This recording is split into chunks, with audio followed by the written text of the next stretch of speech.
안녕하세요. 자한기술의 유원대 이사입니다. 자한기술은 건물 냉난방에 필요한 에너지를 공급하는 기계를 만든 회사입니다. 저는 대학에서 공학을 전공한 엔지니어인데요. 자한기술에 입사하기 전에는 미디어 아티스트로서 삶을 살았습니다. 공학을 전공한 사람이 아티스트로 살았다는 것이 조금 이상하게 들리실지 모르겠는데 제가 생각하는 아티스트는 문제를 발견하는 사람입니다. 그리고 그 발견한 문제를 자기만의 독창적인 방법으로 표현하는 사람입니다. 반면 엔지니어는 문제를 해결하는 사람입니다. 제가 오늘 소개하고 싶은 아티스트가 한 명 있는데요. 바로 마리나 아브라모비치라는 유럽의 아티스트입니다. 이 사람은 1974년도에 이탈리아 나폴리의 한 미술관에서 자신의 신체를 사람들에게 내어주는 퍼포먼스를 했는데요. 방 안에 테이블 놓고 그 테이블 위에 72가지의 도구를 올려놓은 다음에 사람들에게 6시간 동안 그 도구 중에 아무거나 원하는 걸 가지고 자기 몸에 사용해도 된다고 얘기했습니다. 사람들은 처음에는 가까이 가서 사진을 찍거나 키스를 하거나 하는 정도의 소극적인 행동을 보였는데 시간이 지나면서 점점 과감하게 행동하기 시작합니다. 3시간쯤 지난 후에는 사람들이 면도칼로 마리나의 옷을 찢고 몸에 상처를 내기 시작하고요. 4시간이 지난 후에는 마리나의 발에 칼을 꽂고 성적으로 학대를 하기 시작합니다. 그리고 6시간이 지난 후에 마리나가 다시 인간으로 돌아왔을 때 그 방에 있는 사람들은 한 명도 마리나와 눈을 마주칠 수 없었습니다. 그리고 슬금슬금 자리를 피하기 시작했습니다. 마리나는 인간 안에 있는 잔혹함을 이 퍼포먼스를 통해서 드러내고 싶다고 얘기했습니다. 아무리 평범한 사람이라도 방어할 수 없는 사람에게 언제든지 자기 안에 잔혹함을 드러낼 수 있다고요. 이런 게 바로 아티스트가 문제를 발견하고 문제를 표현하는 방식입니다. 제가 했던 작업들도 하나 소개하려고 하는데요. 서울에 강남에 가면 가로수길이 있죠. 가로수길은 길 옆으로 가지런히 심어진 가로수가 아름다워서 가로수길이라는 이름을 가지게 됐는데요. 실제로 가로수길에 있는 가로수들이 건물주에 의해서 베어지는 것들을 볼 수 있었습니다. 가로수길에 근거를 둔 건축가 한 분과 사진작가 한 분, 그리고 저는 이 문제를 사람들에게 알려야겠다고 생각하고 프로젝트를 하기 시작했는데요. 건축주들이 나무를 베어내는 이유는 그 나무가 자기 건물의 간판을 가리기 때문이었습니다. 그래서 저희는 원래 가로수가 있던 그 자리에 가상의 나무를 세우고 사람들에게 이 자리에 원래 가로수가 있었음을 알리기 시작했습니다. 광고 대행사에서 이 캠페인을 레드닷 디자인 어워드에 제출하면서 거기서 수상을 하게 되었고, 더 많은 사람들에게 가로수길에 가로수가 없어지는 문제를 알릴 수 있게 되었습니다. 그러면 엔지니어는 어떻게 문제를 다룰까요? 엔지니어가 문제를 다루는 방식은 우리에게 매우 익숙한데요. 제가 지금 사용하고 있는 이 마이크, 여러분이 보시고 있는 저 스크린, 또 여러분이 모두 가지고 계신 스마트폰 같은 것들이 모두 엔지니어가 문제를 해결한 결과물들입니다. 오늘은 우리가 에너지에 대해서 이야기하고 있는데요. 에너지와 기후 변화는 사실 제가 특별히 발견해야 되는 그런 문제가 아닙니다. 우리에게 너무나 잘 알려져 있는 문제들이죠. 하지만 정말 이 문제로 여기고 있는지에 대해서는 아마 다시 한번 생각해 보셔야 될 것 같습니다. 제가 기후 변화를 처음으로 제 문제로 인식하게 된 사건이 있었는데요. 그때 저는 이 문제를 제 작업의 주제로 삼아야겠다고 생각했습니다. 그런데 이 문제에 대해서 알아갈수록 어쩌면 내가 이 문제를 해결하는 데 기여할 수도 있겠는데? 라는 생각을 하게 됐어요. 왜냐하면 제 아버지께서 평생을 에너지 효율이 높은 기계를 만드는 일을 해오셨기 때문입니다. 이쯤에서 아셨을지도 모르겠지만 제 아버지께서 제가 일하고 있는 자한기술의 사장님이신데요.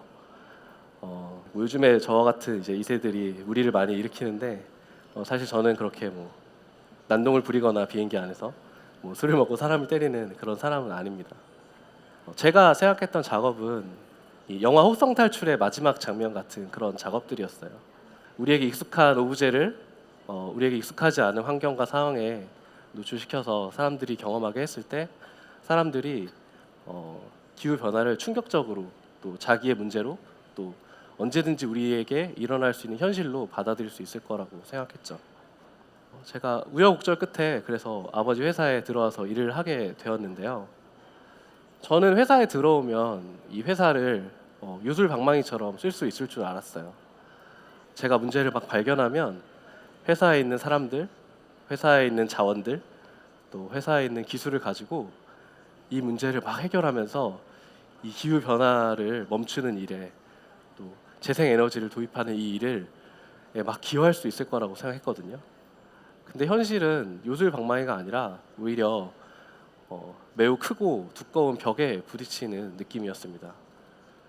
왜냐하면 제가 원하는 대로 또 제가 생각하는 대로 사람들이 생각하고 움직이지 않았기 때문인데요.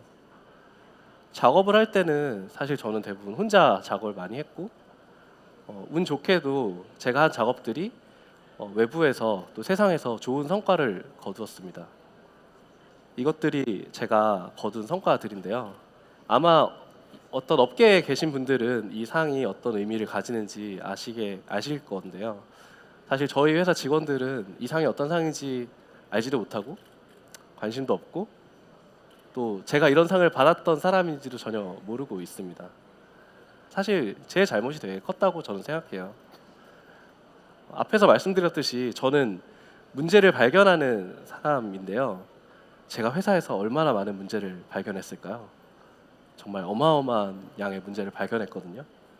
근데 문제를 발견할 때마다 아까 그 아티스트처럼 문제를 깊게 파고들고 또 그 문제를 여러 사람들 앞에 드러내고 그 문제를 일으킨 사람들, 문제와 관련된 사람들을 마구 공격하고 몰아붙였습니다. 어느 누구라도 사실 그런 사람과 일하고 싶지 않을 거고 일할 수 없었을 거예요.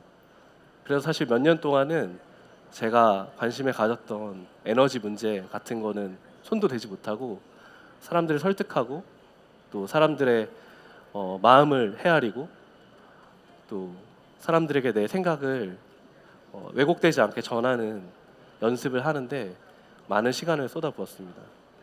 우리는 대부분의 시간을 건물에서 보내고 있습니다.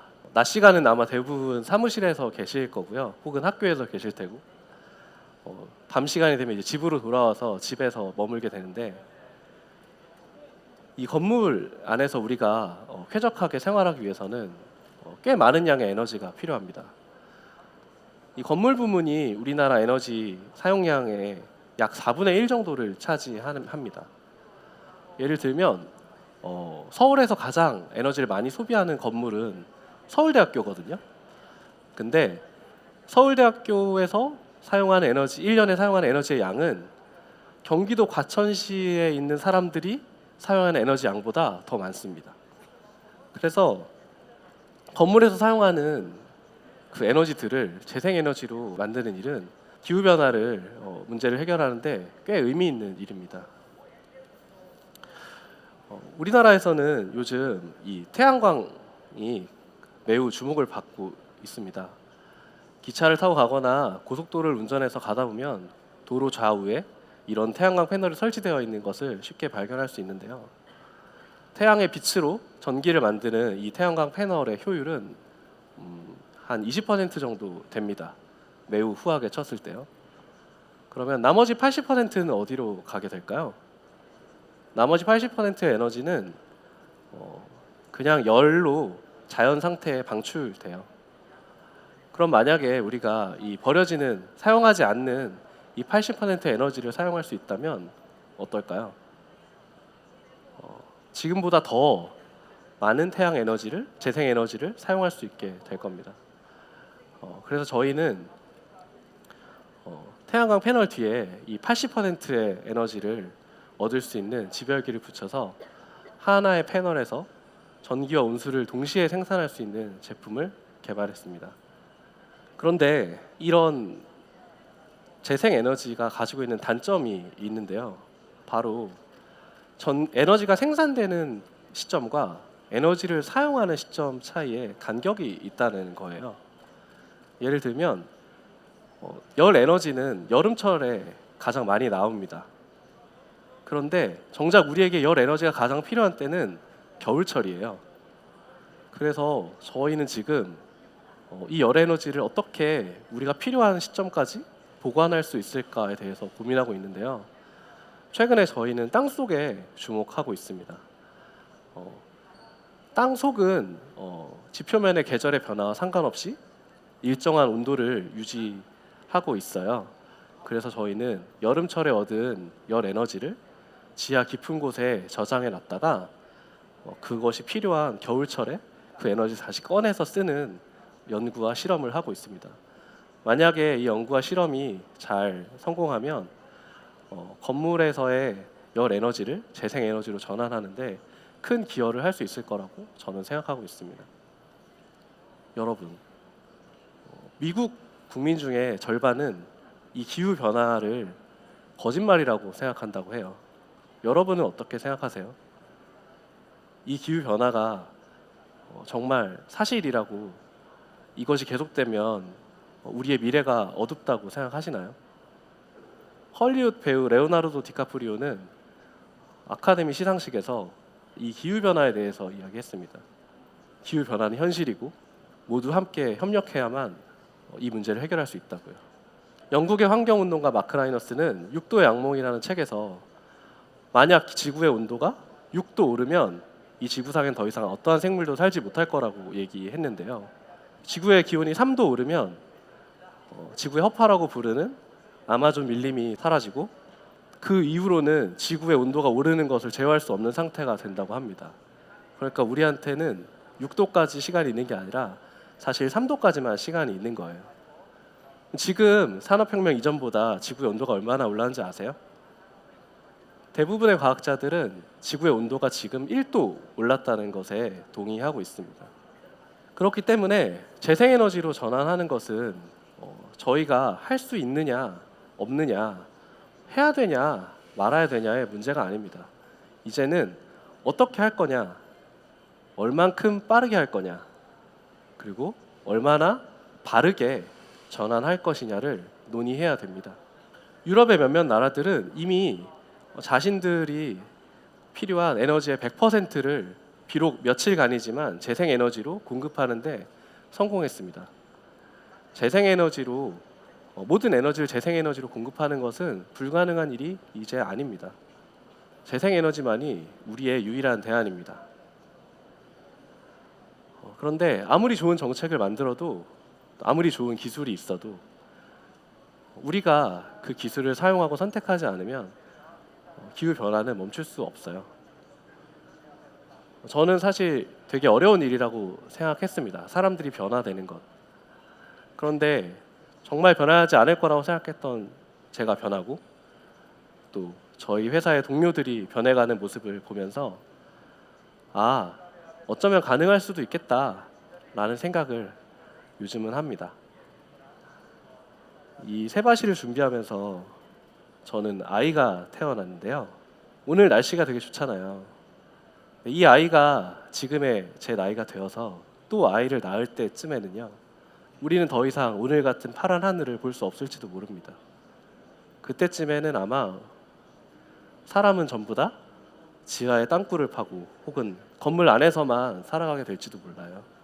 여러분은 지금 여러분의 옆에 있는 사람들, 여러분의 가족들, 또 여러분의 가장 사랑하는 사람들을 위해서, 그 사람들의 미래를 위해서 무엇을 하시겠습니까?